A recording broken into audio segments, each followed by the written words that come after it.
nawalan ng malay tao. Nawalan ka ng malay tao? Napreso ko nung araw. Umiiyak si tatay mga kababayan habang kinikwento niya yung buhay niya sa kulungan. Pwede ba bigyan mo sila ng payo para sakali man bago sila gumawa ng isang bagay, isipin muna nila yung buhay sa kulungan? Masasabi ko sa inyo ng mga kabataan, huwag na ninyong hangarin.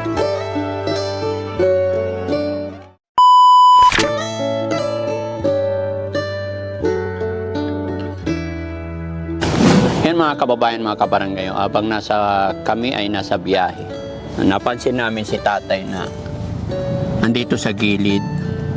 Hindi ko alam kung dito siya nakatira mga kababayan, pero may karton siya, so siguro baka nagpahinga lang siya. Hindi natin alam kung taga saan siya, may kasama siyang aso. Okay naman yung kanyang padyak. Ayan, may mga kinakalikot siya mga kababayan, pero kakausapin natin, malaman natin kung ano ang kanyang pinagkakaabalahan at kung taga saan at kung sino kaya itong lolong ito. Bababain ko mga kababayan.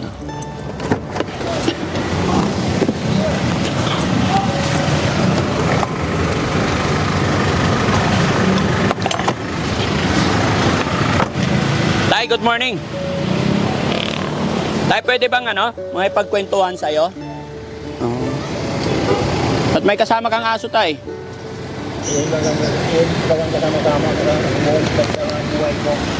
Ano po? Yan lang sa kasama ko kasi wala akong pamilya. Teka, saan ka po, tay? Bicol? Tay, pwede ba idikit ko tong mic sa'yo? Mic, okay lang? Dito, tay. Ayan. Taga Bicol ka, tay, kamo. Ano pangalan ni tatay? Danilo Balcuiba po. Po? Danilo Balcuiba. Danilo Balnueva? Balcuiba. Balcueva. Bicol, malayo. Ba't nandito ka po? Wala naman akong mapuntaan. At ang bantang ako maghanap po ito kahit pamatora. May pamilya ka, tay? Ayun po. Meron? Wala po. Ay, wala. Wala kang asawa at anak? Wala po. Ilang taon ka na po? 72. Saan nga nag-i-stay? Nasa San Pedro po ako. Saan? Pagkatira sa San Pedro ko tulog. Anong hanap buhay mo, tay? Nangangalakan lang po ako. Buti may bike ka, no? Tibay na may bike mo. Kawawa yung aso mo tayo, madungis. Pinunasan ko ng oil kasi nagkakaroon ng gali. Kaya pala ang dungis niya. Dungis. Pinunasan mo siya ng Oil. change oil? Bakit? Paano magkakaroon ng gali? Gamot ba yung oil? Oo. Binilihan ko yan ng kapon. Hindi ba lalong magkaka-iritasyon yung kanyang balat? Binili ko yung ito pong gamot sa sugat. Ito. Ano yan? Betadine. Oo. Dapat sa tay? Sa paggamutan ng aso. Wala tayong kaya dyan Kaya diniskartehan mo na lang. Ano ba aso mo? Lalaki, babae? Babae po. Babae. Paano yan tayo? Wala kang kumain ka na ba? Kumain ko ito, tinapay. Tinapay na pagkain mo. Tay, paano ba nangyari? Pwede ba ikwento mo sa akin ang buhay mo? Bakit? Kasi ako po, Bakit wala kang pamilya? kasi nung ko pa, may konti akong sakit. Opo. Ay, wala mong sa akin dahil awa nga ng Diyos sa ko sa pagkatao ko, naalis naman yung ilang kong yung nawala akong malay tao. Ano po? Nawala akong malay tao. Walang ka ng malay tao? Oo. Yung sabi sa amin. Hindi, tay. Bakit ka napunta dito? Di ba, taga Bicol ka? Ay, pasamantalaan lang yung aking paglakad wala rin kako ng Napansin ko tayo ang dami mong Oo nga. Tato. Oo, napreso ko nung araw. Ha? Napreso ko nung araw. Napreso ka nung araw. Pwede bang malaman tayo bakit ka napreso? Ay, sumabit ako po doon sa barkada ko kasi anak tatlo sa amin. Oo. Ngayon, may kung alam po na nakapatay siya, Oo. doon nahuli ng pulis sa amin. Sa lugar, sa bahay mo. Tapos, Inano ng pulis na kasangkot ko si Junior naman. Sabi ni Junior, kutsilyo ko nung ginamit. tapos, Pinakulong ako, pati yung kumplihan, hinabit na ko. dalawa kayo nakulong. Oo. So mula noon, gaano ka katagal nakulong tay? Matagal-tagal po dahil po medyo may kakayahan ang nadali ni Junior. Ilang taon ka nakulong tay? Inabot kaming may 5 taon. Ah. Hangga na dahil na yung kaso. Kaya ano lang, ang ginawa ko, bahala na. Ay, ang tao na makaso kung bakit ang mapalaring. Oh. Kahit na ako dito pa sa lugar mo, kung mamamatay ka. Ito na lang ang ano ko, nagsakripisyo ako sa pangalakal, paggabi. Pang-araw-araw ko ba? May kapatid na akong isa, nasa Cebu. Napangasawa ng taga Cebu. Hindi na nga kami pinapaano ko naman sa cellphone. Hindi na kayo nagkikita ng kapatid mo tayo? Pero hindi ka talaga tayo nagkaroon ng asawa? Hindi po. Bakit? Siyempre, wala man sa akin makakasundo sa amin. Mga tao sa amin, masira na may sakit daw ako. Ilang taon ka tayo nung nakulong ka? 5 taon. Hindi. Ilang taon ka noon? Ay nasa 19. At least binata ka pa, ano? Tapos, bali 26 years old ka na nung nakalaya ka. Sa 27 na nga ako. Na 27 ka nung nakalaya. Anong ginawa mo nun? Yun na lang, tumira naman ako sa hindi sa Tayabas, i-stem. Nung medyo matanda na ako, ay parang hindi ko na ito kaya trabaho din sa kanya. Oo. Pinalaman na lang ako. Yung mga magulang mo tayo, nasaan na? Matagal ako namatay. Patay na sila lahat? Ilang kayo magkakapatid tayo? Dalawa. Babae at lalaki. Dalawa lang kayo? Hindi na kayo nagkikita ng kapatid mong babae? Sayang, sana magkita kayo, ano tayo? Dapat pinapanalangin ko, magkita nga kami. Ano ba pangalan ng kapatid mo tayo? Norma Balcuiba po. Norma Balcuiba. Balcueva. Sa tingin mo tayo, nasaan siya ngayon? Sabi sa akin, nasa daw. Nasa Cebu, Toledo. Cebu. Oo. Sino nagsabi sa'yo? Yung, dahil yung paglaya ko, pinuntang ko dyan sa Taytay. Opo. Paglaya ko, dahil may apel mo sa akin. Oo. Ito, sabi sa akin, nung inabutan ko doon, nagmamangay na ikasasawa sa Cebu. Kasi wala na rin trabaho. Wala rin trabaho kayong dito dahil matanda na rin. Umuwi na doon sa kanila. Nung kasama na yung kapatid mo. Sabi ko, gano'n paano ko, hindi ko nakukontak. Pinabayaan ko na lang. Bahala na ko. Ako kung malapit na tagal, hindi ko na kaya maghanap buhay. Uuwi na lang ko sa lugar namin. Malapit lang ang Bicol tayo no? Pero paano ka nga naman uwi doon kung wala ka ng pamilya doon? So mas maganda pumunta ka sa kapatid mo, no? Marami bang, kumusta ba ang pamumuhay ng kapatid mo tayo? Okay naman? Dati, okay. Kasi siyang kang bumenta ng lupa namin dahil nakukulong ako eh. Nung nakulong ka, pininta niya lupa nyo. Pero tayo, sa tingin mo, pag pumunta ka sa kapatid mo ngayon, tatanggapin ka ba niya? Walang talaga po, buhay pa. Ay, hindi mo alam. Kasi matanda na rin yun. 72 na ako eh. 72 ka na. Sino panganay sa inyo? Panganay. 73 siya. Mga 75 yap na. Malay mo tayo, di ba? Huwag tayo mawala ng pag-asa tayo. Agay. Oo, habang may buhay tayo, may pag-asa, mukhang malakas ka pa naman tayo. Hindi ka naman na umiinom tayo. Yossi. Nagkakasigarilyo na ako pero alak na ako nag-iinom. Oo. Oo, ingatan mo na yung katawan mo tayo kasi ano't ano man ang kahinatnan ng buhay natin, mahal pa rin tayo ng Panginoon. Hindi man naging maganda ang kapalaran natin, naging mahirap man tayo, si God pa rin ang nakakaalam ng lahat. Kaya ko rin na kinakalimutan ng Panginoon. Ay ganon, salamat sa Panginoon. Kahit na ako ganito, Panginoon pa rin ang... Pero tay, sa edad mong 72, may tatanong ako sa iyo tay. Kasi syempre 72, napakarami mo nang naranasan, mga pinagdaanan. Kung babalik tayo, halimbawa bibigyan ka ni God para bumalik nung edad na 18 or 19, ano ang babaguhin mo sa buhay mo? Ay, ako po, kahit na ang pagkabago ko, sobra na. Opo. Talagang iniwasan ko na ang barkada, iniwasan ko na pag-inom.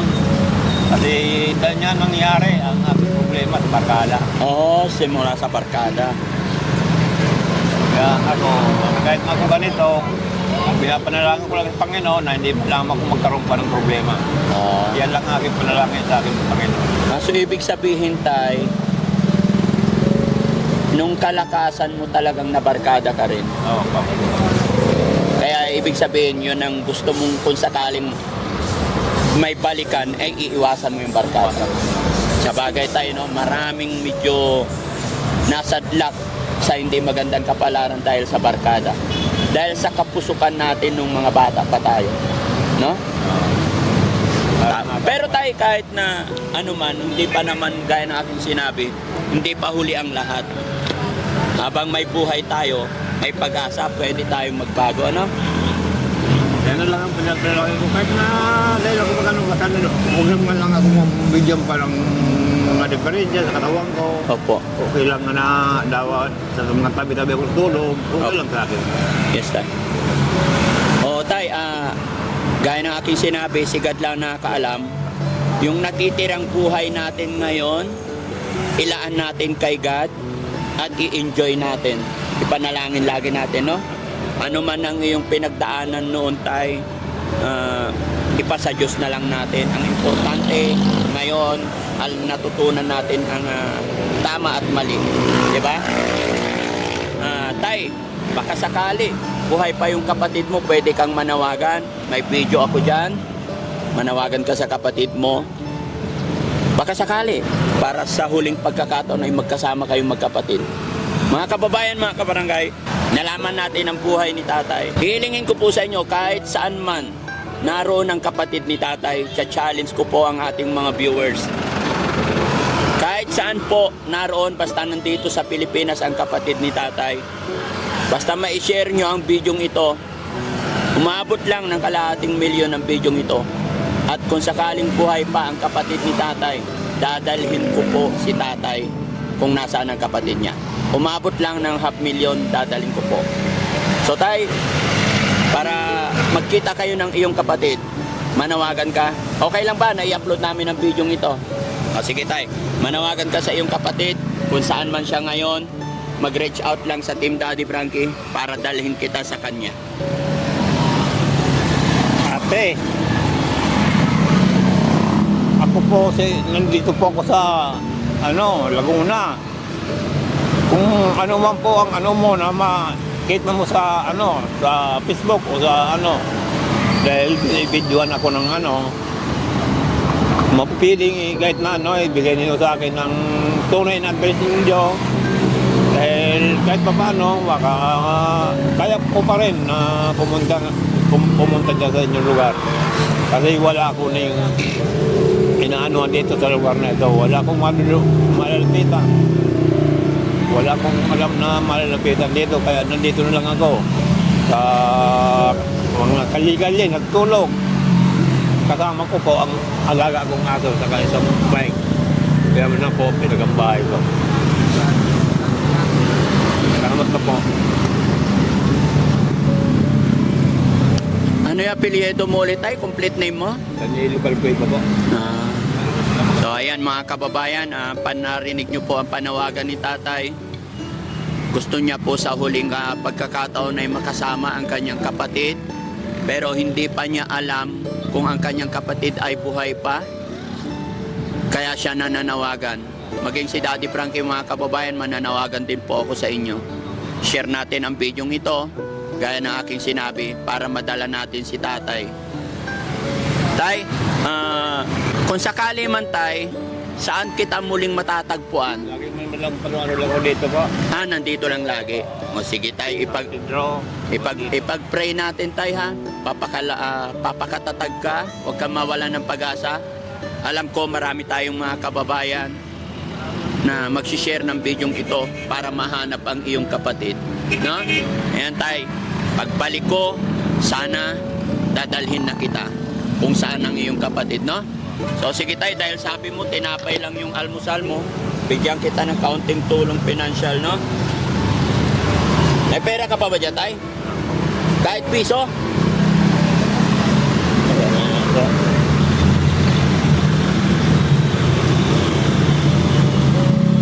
Kano pera ni tatay? Tres? Meron pa. Tay, sabi mo 7 years o 5 years ka sa kulungan. Anong ginawa mo sa loob ng kulungan? Puro tato. Hindi. Dahil nadala ka po kami iwahe. Dala ka na iwahe. Tay, kumusta ang buhay sa kulungan? Wala nga, sobrang hirap. Dahil para ka nagbabatay sa itlog. Sa karamihan, mga pakitamaan mo, kung gayon mo kayo pakitamaan, baka hindi ako inabot ng gaya na katagal. Opo. Baka patayin na rin ako. Tay, isang magandang paalala lang sa ating mga kabataan. Hindi man ako nakarating sa kulungan na yan. Alam ko sobrang hirap sa loob ng kulungan. Para maging aware yung mga kabataan natin, pwede ba bigyan mo sila ng payo para sakali man bago sila gumawa ng isang bagay, isipin muna nila yung buhay sa kulungan. Pwede ba bigyan mo kami ng magandang halimbawa para hindi kami basta-basta gumawa ng mga kalokohan, para hindi kami mapunta sa kulungan? Ito lang po ang masasabi ko sa inyo ng mga kabataan. Huwag na ninyong hangarin na kamu kumana pa rin kaunting problema dahil talaga ang nakukulong na tao, mahirap sa mahirap. 4 na kanto lang ang paglalakad-lakaran mo. Mamaya-maya pa, nakalatag pa ang katawan mo sa bugbog. Dahil naranasan ko na bugbog ako. Kaya kamu magkabataan, huwag na kayo magbisyo. Piling magbisyo kayo, yung ano lang. Huwag na ninyong gayahin na pag-iisip kong magpatay tao. Huwag ninyong isipin yun dahil masama talaga ako, ang masama talaga ang nakukulong. Bagay ako nga, dahil ko man ang ginawa, kabarkada kong gumawa, ay naghirap din ako. 5 taon din ako sa kulungan nagsakripisyo. Kaya kamo mga kabataan, huwag na ninyong ang paghanap ng problema dahil baka sabihin nyo, hindi totoo. Mahirap talaga ang taong nakukulong. Yan lang po ang masasabi ko sa mga kabataan. Dahil ako, sa edad kong ito, talagang pinilit ko na ayaw ko nang bumalik sa loob ng kulungan talaga. Sabi ko, yan lang ang mga masasabi ko po. So ayan mga kababayan, mga kabarangay, sa mga kabataan, bago kayo pumasok sa gulo, bago kayo makipag-away o gumawa ng krimen, ayon kay tatay, isipin nyo muna kung kaya nyo mamuhay sa loob ng kulungan. Yan. Maraming salamat po at salamat din sa iyo tay. Nagkaroon kami ng idea sa iyo. May mga natutunan na naman kami sa araw na ito. Umiiyak si tatay mga kababayan. Habang kinikwento niya yung buhay niya sa kulungan, para napapaluha si tatay. Pero gaya na aking sinabi tay, salamat at nakilala kita, nakausap kita sa araw na to. Salamat, nag-cross ang daan natin. Nawa, kabayan, loobin ng Panginoon na magkikita pa tayong muli. At sana magkita kayo ng kapatid mo. Sa pamamagitan ng bidyong ito, sana makatulong tayo mga kababayan. Kaya na aking sinabi, kahit saan po sa Pilipinas. Basta't sana, pag-pray natin na buhay pa ang kapatid ni tatay, ay dadalhin ko po siya. Magkita lang sila magkakapatid. Maraming salamat mga kababayan. Ay, sorry. Bibigay ko pa yung pera mo, tay. O, tay, hindi ko na bilangin para makatulong. Sa'yo na to lahat. Ha? Para makatulong sa'yo. Maraming salamat, sir. Oo. Binigay na biyaya sa aking pag... Ito naman ay kung sakali. Magkikita pa rin tayo ng ano. Tagpuan ko ang kapatid ko sa binigay niyong tulong sa akin. Malaking pasalamat ko sa inyo po, sir. Tay, kung makontak natin ang kapatid mo, akong sasagot ng pamasahe mo. Lahat. Kung anong kinakailangan kong gawin, gagawin ko. Yan, gamitin mo, pangkain mo, alagaan mo sarili mo. Para magkita pa kayo ng kapatid mo, na? Salamat, tay. Yan. Maraming salamat po mga kababayan. God bless po sa atin lahat.